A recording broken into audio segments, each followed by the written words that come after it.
16th October 1952 was the day one of the first ever cricket test match between India and Pakistan, and this fixture goes on to become one of the most intense sports rivalries throughout the world. Just as importantly, this was also the day that Pakistan started their journey as a test playing nation, which meant that all of their players were technically making their test debuts for Pakistan. There were a number of them in the Pakistan team though who had already played test cricket, not for Pakistan but for India before independence. And fast forward to today, India versus Pakistan cricket matches are one of the most viewed events throughout the world across any category. There were two occasions already where it was estimated that over 1 billion people tuned in to watch a India-Pakistan cricket match. Once in 2015 and the other in 2021. Can you believe it? That's over 100 crore people watching the same event at the same time, live. A feat in itself that no event has ever achieved so far.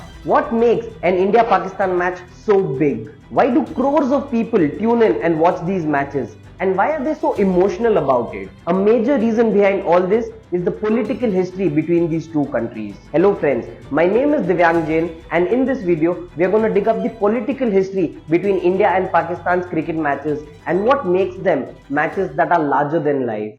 The division of Bharat was done by the Britishers in the year 1947 on the basis of religious grounds. Muslims got a separate country, Pakistan, and India was the new name given to the Hindu majority land that as is today. During the partition, all the princely states of Bharat were given a choice. They could join India, join Pakistan, or even remain neutral. And the Kashmir king back then remained neutral as he was not sure where he wanted to join. Now, the partition took place in August 1947, and within months of the partition, Pakistan, who was eagerly eyeing on the state of Kashmir, attacked the state as they feared that the king would soon join India. The king immediately chose to join India and asked the Prime Minister Nehru to help him in the war. But by the time the Indian forces came to the battleground, the Pakistani army managed to illegally occupy a large part of the Kashmir land. And when the Indian army came, they did not let the Pakistanis to penetrate any further. United Nations then intervened and drew LOC or line of control until the matter gets resolved. This is exactly how the enmity between India and Pakistan began. Fun fact, in the year 1947, during the partition, it was decided that Indian state would pay a sum of rupees 75 crores to Pakistan in order to help them build the new nation. And 20 crores of this was immediately paid on the day of partition on August 14, 1947. And what did Pakistan do with the amount they got to bootstrap their nation? They spent it all on a war against the nation that gave them the money. This attack became the primary reason why it took India 5 years and a lot of persuasion before they invited Team Pakistan to come and play cricket against them. And in the year 1952, India finally invited Pakistan for a 5-match test series. And the first match was played in capital Delhi. India won the first ever test match in Delhi by an innings and 70 runs. And Pakistan came back equally strong with an absolute victory by an innings and 43 runs in the second test match in Lucknow. And with such performances, cricketing war between the two countries immediately began. And so, bilateral cricket was a regular between the two countries every few years since then. A war again broke out in the year 1965 when 33,000 Pakistani troops dressed as locals entered India with the aim to cause insurgency and snatch Kashmir. The US and the USSR intervened and forced the then PM of India, Lal Bahadur Shastri, and the Pakistani president to sign an agreement and stop the war. The agreement is claimed to have been signed in Tashkent, hence it was called Tashkent Agreement. The very next day, Shastri was found dead in his room where he was staying. Official reason for death? Heart attack. Yet, many in India believe that Shastri did not die a natural death. He was perhaps killed, and the reason behind this was that he did not agree to sign the agreement, as India was in a very strong position in this war, and India would have easily recaptured all the illegal parts of Kashmir occupied by Pakistan. Though there was immense international diplomatic pressure to sign this agreement, Shastri perhaps did not want to go for it. Anyways, India did emerge victorious as they managed to recapture some parts of Kashmir before the ceasefire was installed. And when it came to cricket, the government of India immediately got involved and stopped all cricketing ties with Pakistan. So between the years 1960 to 1978, no cricket took place between these two countries. 6 years later, Pakistan again waged war against India in 1971. This time via East Pakistan, which after the war was freed by the Indian army and since then became a new nation, Bangladesh. When 5 years had passed since the last war in 1971, BCCI and PCB started discovering how to restart the cricketing ties. It was India's turn to tour Pakistan since on the last tour years back, India was the host. Finally, in the year 1978, Bishan Singh Bedi led Team India after a gap of 17 long years went to Pakistan, and both the countries even played ODI cricket for the first time as the format was recently introduced. It was a 40-over ODI series along with 3 test matches. A 19-year-old Kapil Dev even made his test debut in this series. The first ODI was won by India and the second by Pakistan. The third ODI though was a historic one. Pakistan scored 205 for 7 in their 40 overs and India were cruising with their chase. The score reached 180 for 2 in the 35th over with India needing just 28 runs in 30 balls with 8 wickets to spare.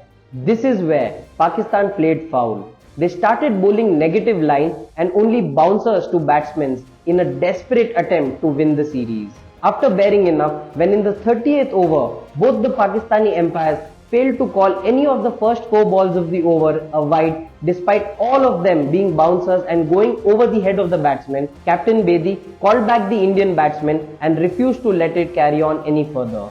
The umpires awarded the match to Pakistan and the entire media on both sides criticized Pakistan for their poor show of sportsmanship. For the next 10 years, bilateral cricket between India and Pakistan was frequent and both the countries visited each other alternatively. It was in one of these series in 1989, a 16-year-old Sachin Tendulkar went on to make his international debut in Pakistan. This young boy goes on to become one of the biggest batting legends of the game. As the series got over and Team India returned back home, the same year in 1989, the political situation between the two countries again collapsed as few militants from Pakistan kidnapped the daughter of the then Home Minister of India and in return got many of their fellow militants released from Indian jails. They then followed this with multiple acts of terrorism in the state of Jammu and Kashmir. Amongst all this, BCCI planned to carry out cricket between the two nations in a normal manner, and the next tour was scheduled in the year 1991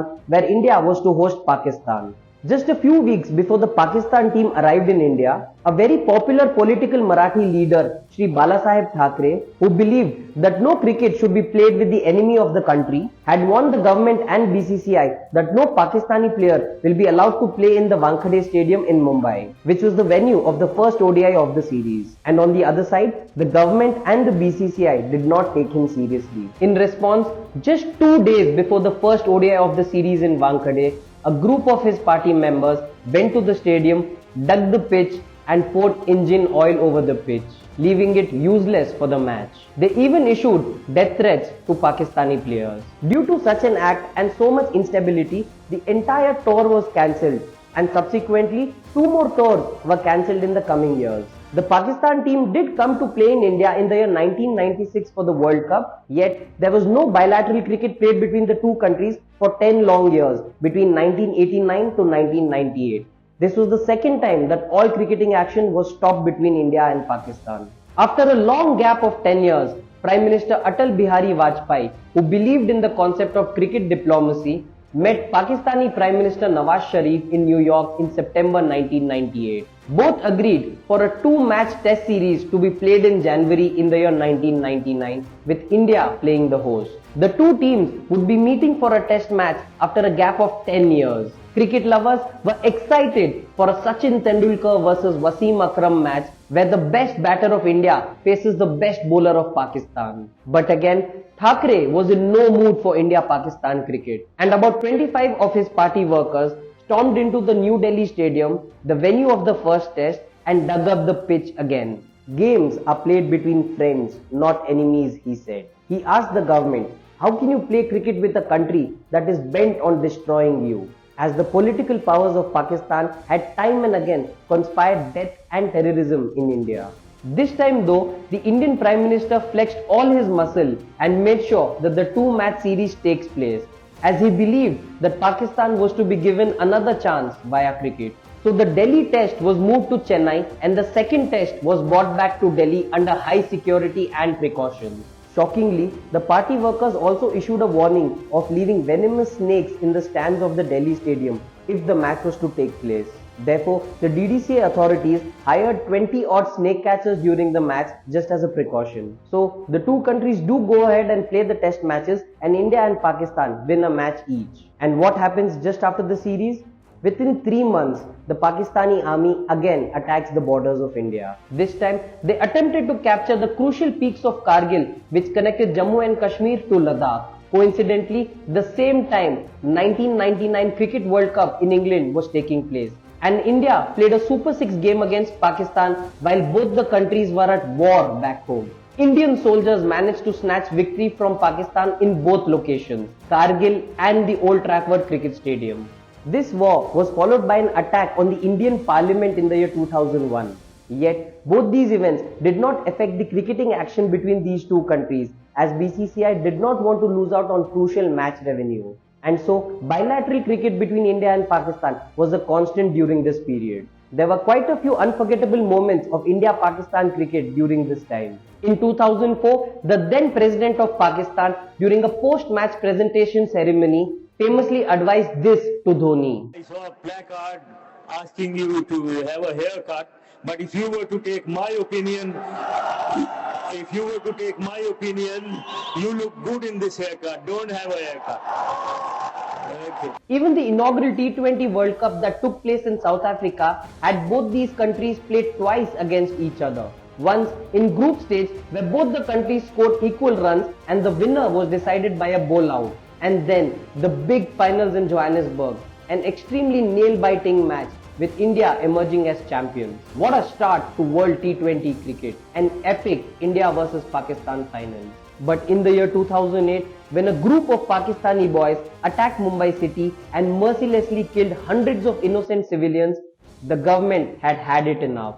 They banned all cricketing activities with the country, and the BCCI also supported this with a move by banning all Pakistani players from IPL. Since this horrific attack, no bilateral cricket between India and Pakistan has taken place. Apart from the loss of playing against India, Pakistan's homegrown terrorism went on to bite their back even further. When the Sri Lankan team was on a tour to Pakistan in the year 2009, the Sri Lankan team bus was attacked by terrorists, due to which the team was airlifted from the Gaddafi Stadium in Lahore back to their country. Following this, all international cricket in Pakistan was banned for over a decade, and Pakistan also lost a chance to co-host the 2011 Cricket World Cup, which then the remaining countries, India, Sri Lanka and Bangladesh, ended up co-hosting. All this resulted in huge loss for the PCB and the Pakistani cricketers. When Pakistan played India in the 2011 World Cup semi-finals at Mohali, the match was attended by the then Indian Prime Minister Manmohan Singh, and he invited the Pakistani counterpart as well. This is a classic example of how politics is deeply rooted with cricket as well. Apart from a brief 3-match ODI series in the year 2012 when Pakistan came to India, no bilateral cricket between the two countries has taken place since then, as the government of India has banned the Indian cricket team from travelling to Pakistan, and the BCCI has followed this order strictly. The BCCI did not even include Pakistan as a destination as a part of their future tours program until the year 2027. And apart from playing against Pakistan in ICC trophies or Asia Cup, the BCCI has made sure that Team India does not travel to Pakistan. And on a couple of occasions, when Pakistan was the host of such matches, the BCCI ensured that the Indian matches are removed from that country. I'm sure the public of Pakistan is equally disappointed and dejected by the political powers of their country. Yet, they will have to continue to suffer until the political situation between the two countries stabilizes. Via this video, now you know why no bilateral cricket between India and Pakistan has taken place in the last 15 years. How politics has continued to affect the relations between these two countries even till date. The next big game between India and Pakistan is in the ICC Cricket World Cup 2023 match in Ahmedabad. How many are going to watch this one? Will it be the third time that 1 billion plus people watch a India-Pakistan game again? Let's find out. And if you like this video, please subscribe to our channel. Don't forget to like, comment and share. We'll meet again soon in the next video. Until then, thank you.